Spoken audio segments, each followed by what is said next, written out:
নমস্কার, সুপ্রভাত। তো আজ যাত্রা করতে করতে এখন আমি রয়েছি পুরো পাহাড়ি জঙ্গলের মধ্যে। এই দেখো সামনে পুরো জঙ্গল, আর এখন যাচ্ছি ভেতর দিকে। আর এখন আসলাম এই জঙ্গল পেরিয়ে। তো এটা অবস্থিত মধ্যপ্রদেশের রাজগড় জেলায়। তো এখানে এসেছিলাম কালকে, আর এখানে দর্শন করেছি পশুপতিনাথ মন্দির, আদি মন্দির। যেই মন্দির কেউ স্থাপনা করেনি, যে ভগবানের ভোলে বাবার যে শিবলিঙ্গ বিগ্রহ রয়েছে সেটা কেউ স্থাপনা করেনি, একা একাই এই পাহাড়ের বুক চিরে ওপরে উঠেছে। তো এরকম নীলাভূমি ক্ষেত্রেও আমি দর্শন করলাম।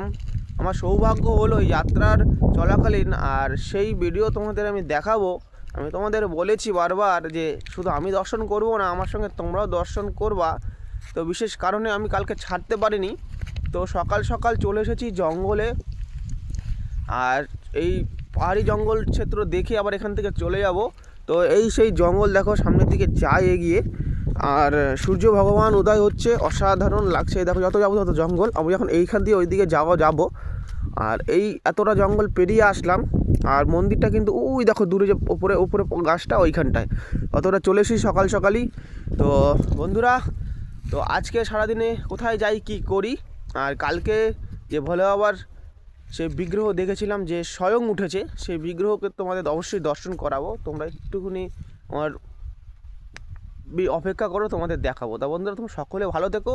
সুপ্রভাত, জয় শ্রীরাম, হর হর মহাদেব।